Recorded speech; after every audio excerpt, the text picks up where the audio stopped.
Still good remembering things. We got the Mrs. Flight has in the front office put out a jar of jelly beans for people to take. When we walk in, the jar has 7 yellow, 8 orange, 6 red, and 5 green jelly beans. How many jelly beans do we have? 26. We have 26 total jelly beans. So we want to know the probability of picking a green on the first draw and then a red on the second draw if the jelly beans are not replaced. Meaning I pull a green on the first draw and I eat it. Then I draw a red one. So what is the probability of picking a green on the first draw? 5 out of our 26. Then I eat it. Ow. What's the probability now that I draw a red one? 6 out of 25.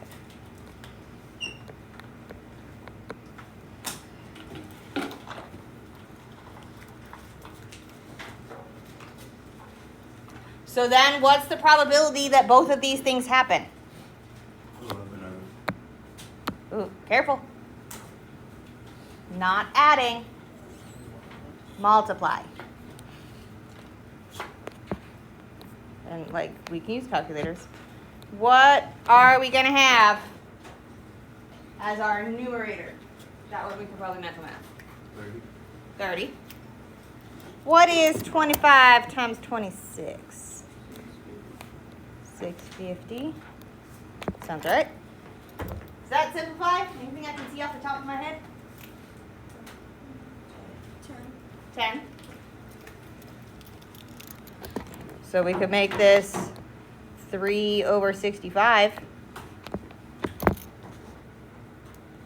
And then that would be it because 65 isn't divisible by 3, so we can't simplify that. 3's only factors are 3 and 1, so done.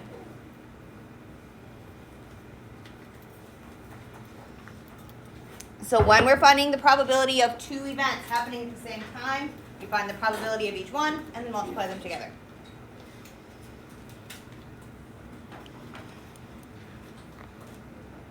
So then we're gonna, oopsies. Oh my gosh, I think it's hotter in here than it has been even the last few days. So then number 2 is we're evaluating the same expression yet again. I promise there's a reason. You'll see it in a later chapter. This expression, b squared minus 4ac. We're going to substitute all our pieces in. So I'm going to take my b, which is 2, squared, minus 4 times my a, which is 4, and my c, which is 10.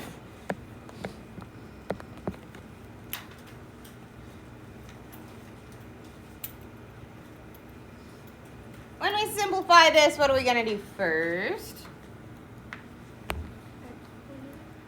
See exponent. So my 2 squared is going to give me 4. And then we're going to take away 4 times 4 times 10. What is 4 times 4 times 10? 160. 4 times 4 gives us 16, times 10 gives us 160. What is 4 minus 160? Negative 156. Beep.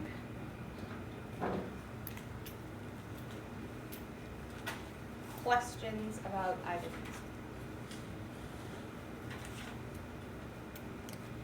these? Okie dokie. So today we're going to get into the very last new thing before our quiz next week. The quiz next Wednesday. Which we will review before then, but just so we're clear. What we do today will be on the quiz on Wednesday. So it is called conditional probability. We're going to write our definition down. It's on page 10.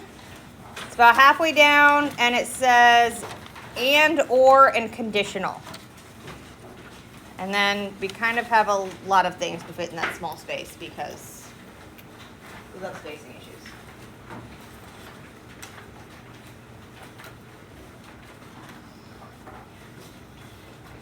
Because I'm going to give you a definition. I'm going to put it in people words. I'm going to give you a new notation, and I'm going to give you a new formula. So we have a lot of pieces in here. Once we're working with it, I promise it's not as complicated as this will make it look. Okay? So very similar to when we did the very first set of formulas. So a conditional probability is very much like our dependent situations that we talked about yesterday, where they have an effect upon each other. So it's a way of kind of narrowing things down. So we're not always looking at the everybody. What is the probability that I pull a 7th grader out of a group of the entire middle school? Maybe we're locking it in a little bit further. So the way we're going to define it, I'm going to put our boring definition in black. So it's going to say conditional probability is the probability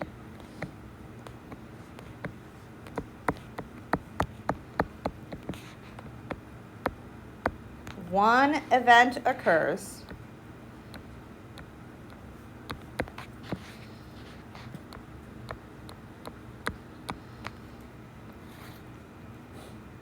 given, that's an important word here, given that another event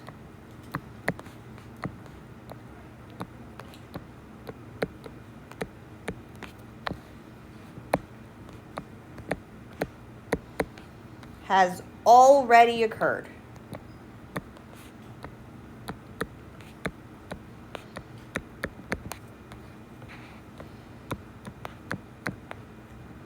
I can remember how many letters are in the word occurred. So we will either read it when we're reading a notation with the word given. The other way that I like to say it is if I know. So given and if I know.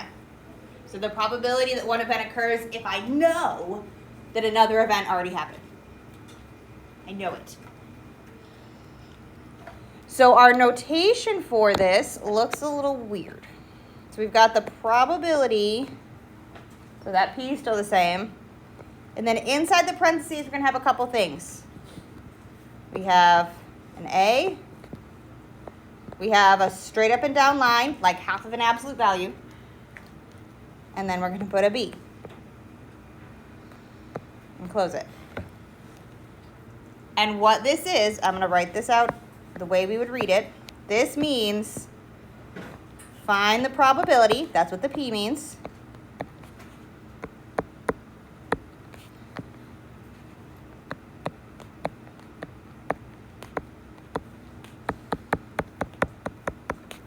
Find the probability A happens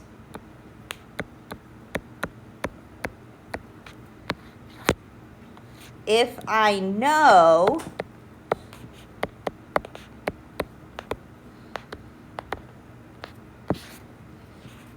B happened.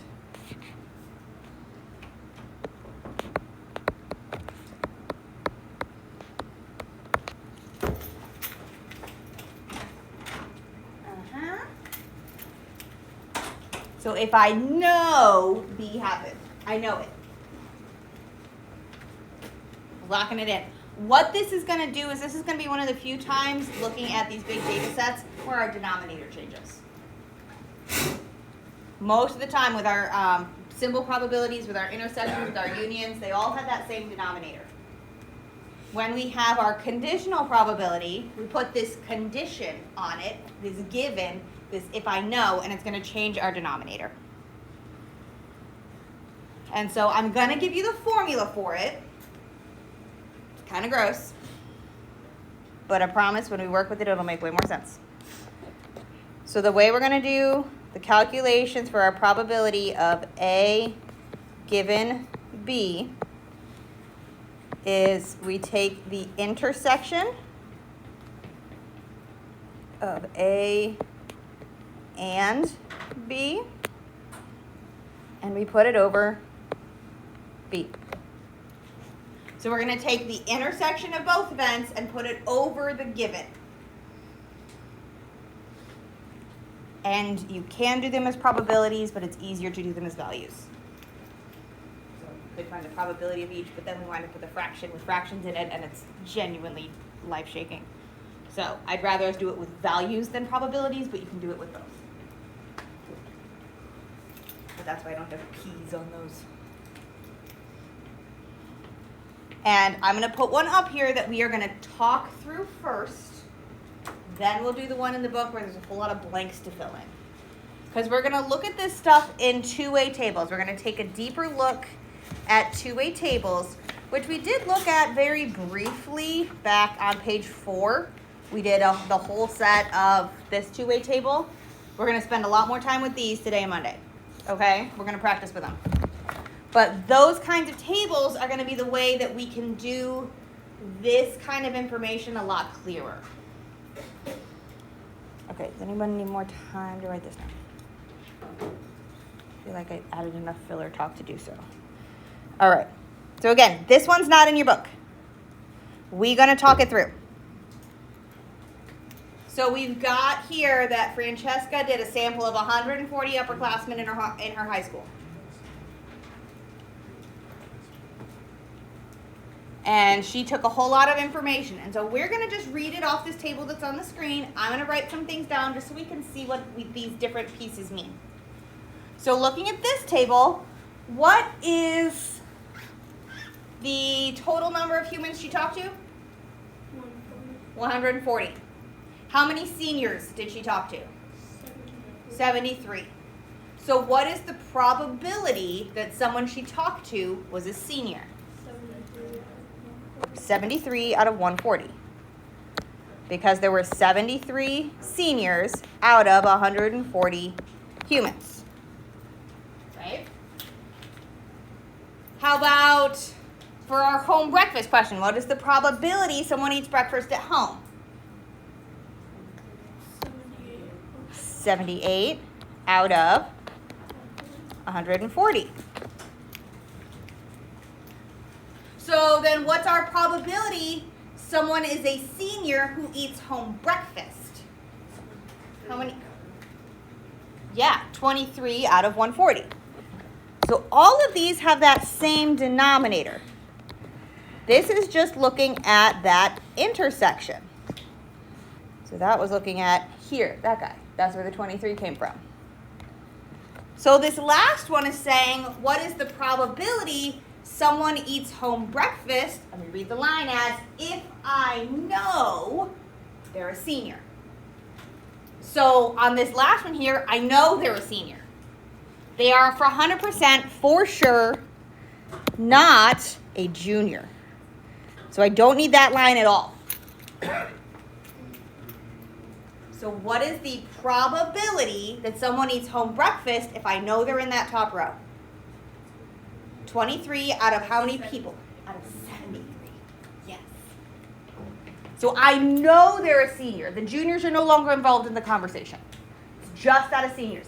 So when we have the line, we're just looking at that row or just looking at that column. So, and if it helps you, I have gazillions of Post-it notes. You can always cover things up and just look at your row or just look at your column. Totally happy to do that. But the way we're going to have home, if I know senior, is it's going to be 23 out of 73. Okay? It's like, and that's exactly what that formula says. We've got our intersection value, 23, out of our senior value, 73. We did the formula. You guys did it instinctively without us having to look at it. Okay? So like I said, the definition makes it look super duper complicated, but usually it's not too bad. Questions on this first set of this? Because we're going to practice this bunches. Okay. So the next thing we have in your book is the two-way table that is blank. So that is what these kinds of tables are called. These are called two-way tables because it gives me information vertically and horizontally. There would be our two ways. A three-way table would be really gross because that would be three-dimensional and geometrically awful to read. So we'll just only do two-way tables. And we have here a survey found that 1,960 respondents vacationed domestically, and 1,717 stayed for 2 weeks or less, and 243 stayed for more than 2 weeks. While of the 1,040 respondents who vacationed abroad, 366 stayed for 2 weeks or less, and 74, I'm so good at reading now, stayed for more than 2 weeks. So what we're going to do is we're going to try and fill this table in. We've got a whole bunch of blank boxes here. What do we spy in that giant paragraph of numbers? What do we see?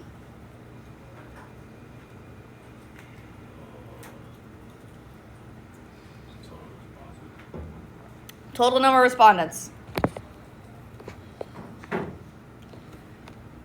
So what we have, first thing I see is I see my 1,960 respondents who vacation domestically. So is that my total, or is that my total of domestic? Total domestic. So I'm going to come here to my row that says vacation domestically. That just means they didn't leave the country. And that's going to go in the total of that row. 1,000, that's getting purple so it matches, 1,960.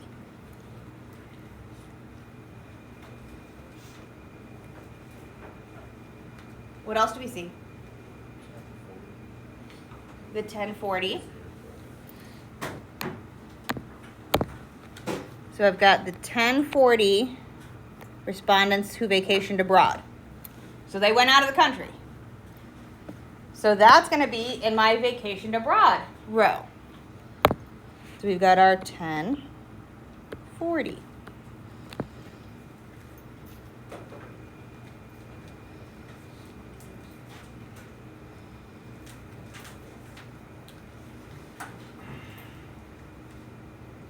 What else do we see?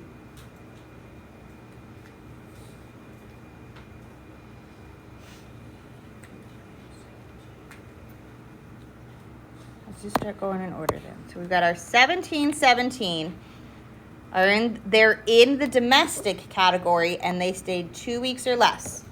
So we know they vacationed domestically and they were 2 weeks or less. So they're going to be in this box right here.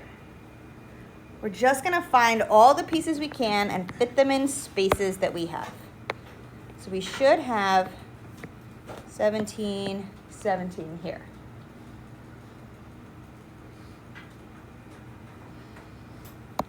What's going to go in this box?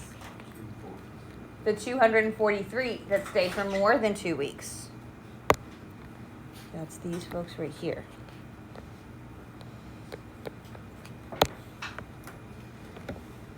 How about what goes in this box right here? So 366. That stayed for 2 weeks or less. I want to be a part of whatever group they surveyed for this because I would really like to take a more than 2 week abroad vacation. That would be lovely. I want to be in whatever group this is. And what's going to go in this box? Our 674. And that's all the information they gave us. I got a whole empty row here. Uh-oh. What can I do to fill in this bottom row? Add them in columns. I could also add them in rows. Like they didn't have to give me even all of that. We could have filled this in with other information. So total, how many people traveled for 2 weeks or less? 2,083. I'm not good at that. There we go. 2,083. Who traveled for more than 2 weeks? Or how many traveled for more than 2 weeks? 917. And how many humans did she talk to? 3,000 humans.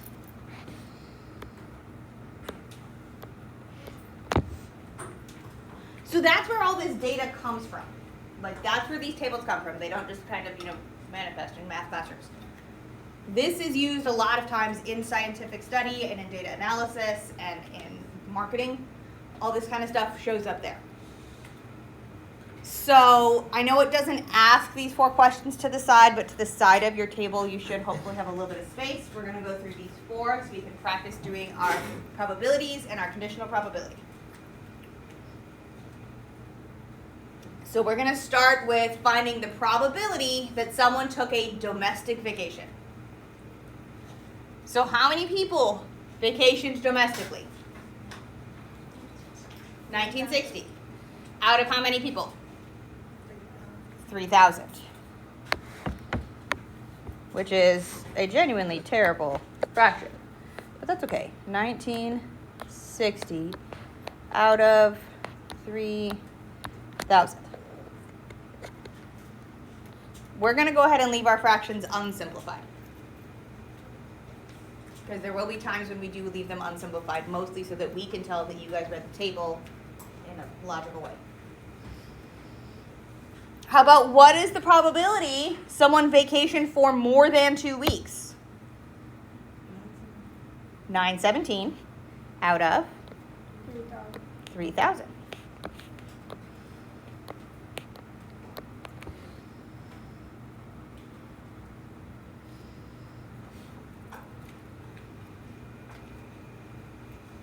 So then what is the probability somebody did both, a domestic vacation and more than 2 weeks? That's what the 243. Remember the upside down U? This guy means and. Both. We've got our 243 out of the 3,000 people. Again, for our simple probabilities, for our intersections, for our unions, those all have that same denominator of the total.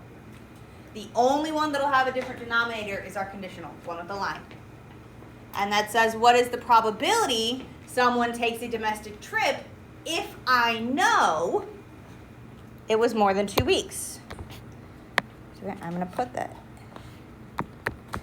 If I know is how I read this. I know it was 2 weeks. I know it was more than 2 weeks. So I don't care about this column, and I don't care about this column. Only this group. I know it's more than 2 weeks. I'm physically covering them up. What is the probability they vacation domestically if they're in this column for surezies? 243 out of 917. Physically cover it up if that helps you. Oop, gotta zoom my screen out so I can actually write. There we go. So 243 out of the 917. Okay? Questions about this one? We're gonna start the data analysis on the next page, talking about the Titanic. We are not going to get through the whole of the Titanic thing, because I want to make sure we have time for questions and any of the housekeeping things we need to do because it's a Friday.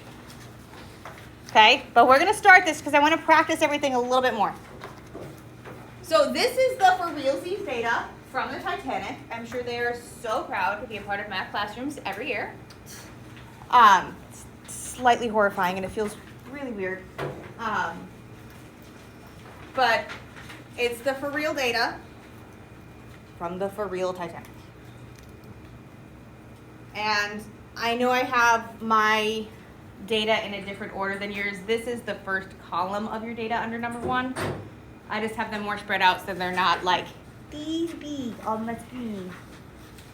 So this is the first column. We're just going to go through this first column for number 1. And we'll do E through H and number 2 Monday.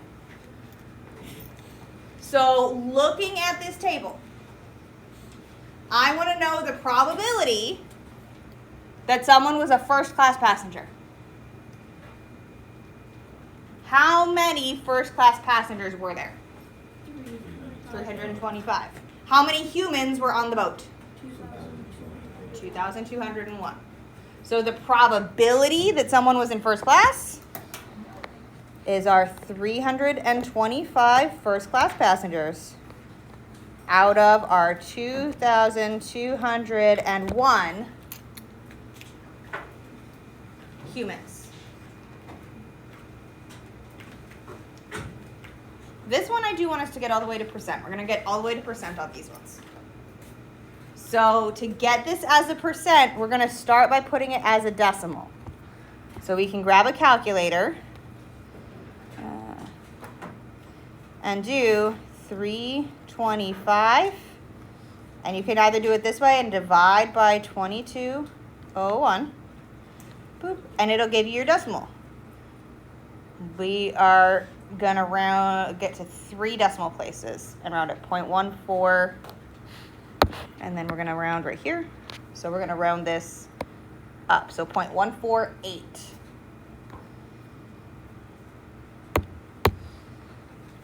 .148 was about our decimal version. So what percent do we have?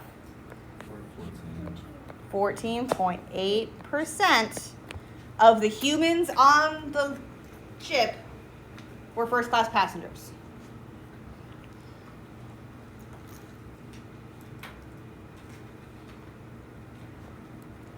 On the next one, I'll show you a different way to type that into the calculator. It'll do something cool for us.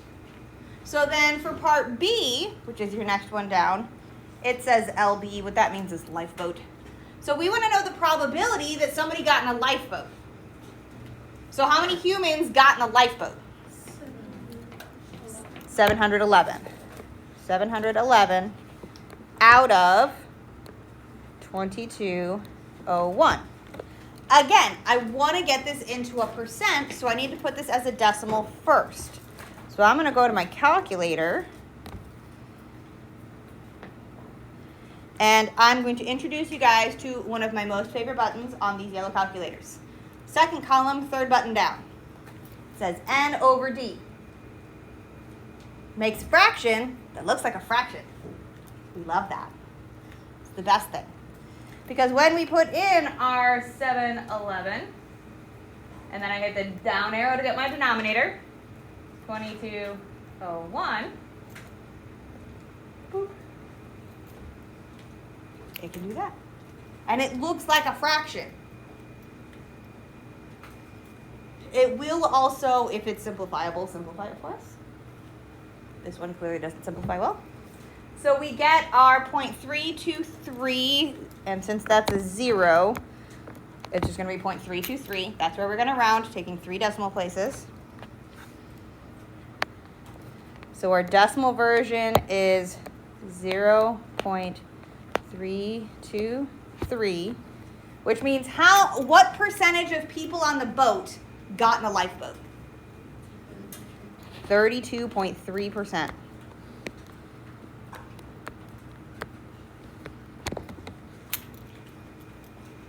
Yeah, that is depressingly real data.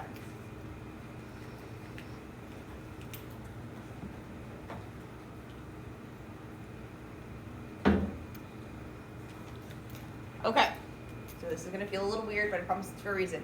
You're going to skip C for a second and do D first. So we're going to go to the bottom of the column, and then we'll go back and hit C. Because now we want to know the probability that someone was a first-class passenger and in a lifeboat. So how many first-class passengers also got into a lifeboat? 203. Out of how many humans? I was going to say, this one's not an if I know. This is out of everybody. Only the line gets the if I know. So when it says and, I just want to know, what's the probability someone is the luckiest person on the boat? They are both rich and got in the lifeboat, so they probably survived. So my first class and lifeboat, that's these folks right here. This is my intersection. That's the and. So I'm going to go through and. So we've got our 203 out of 2201. And again, I want to get this as a percent. So we're going to go I'm going to use the fraction button, but I'm going to do it in a different order. I'm going to type the top number in, my 203. And then I'm going to go, oh shoot, I meant to make that a fraction. So I hit the fraction button and it'll put it straight up in the top. I love that button. It's my favorite button on the whole calculator. I love the button. So we've got our 203 and we're doing that out of our 2201. And we get 0.092.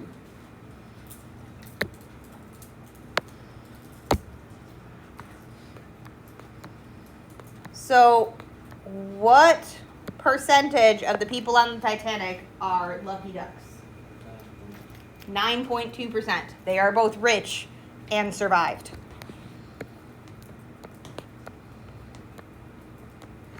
Because that first class was no joke money.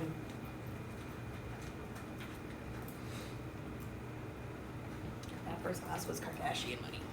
That was money. All right. So this will be our last one. On Monday, we'll go through the rest of it, which will let us practice our or and our and our conditional again, so that we can see all of them within a couple of days of that quiz. So now we're going to do C. So it feels that we're going back up in the column to the next one. Because now we're going to do the probability that someone's in first class if I know they got into a lifeboat. I know it. I saw them on the paperwork.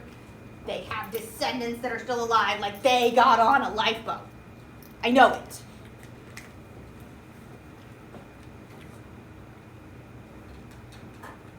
What is the probability that someone was in first class if I know they got on a lifeboat? 203 out of 711. Good catch. Yes. I know they got in a lifeboat. So, I don't care about these two columns. I'm getting in the way, physically. As close as I can, because the screen's really grumpy if I get too close. Physically covering up those columns. I will hand as many of you post-it notes if you want to. Physically cover them up.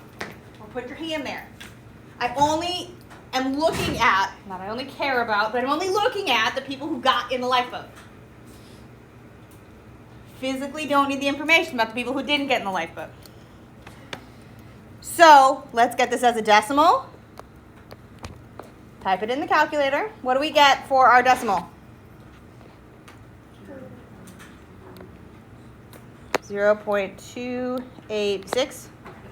Cool. Which means what percentage of lifeboat passengers were from the first class? 28.6%. That does not seem right. But it is. They saved a lot more rich folk than poor folk. Because 1900s. Fun times. I'm not that old. All right.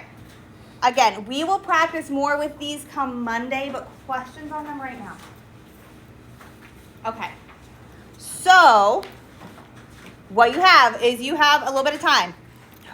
About 10 minutes left in the period. Make sure today you turn in your bell work page. Just toss them in the bucket, just like you do homework. Homework 3 is due Monday, so you've got time right now to work on it. Time to ask some questions. I know some of those were worded kind of weird. We are doing a quiz on the 14th, which is Wednesday. Our chapter test isn't until the next Friday. So if ever you want to know when the next things are, this calendar up here will always have at least the chapter we're in. So I've got, right now, algebra is the light blue. So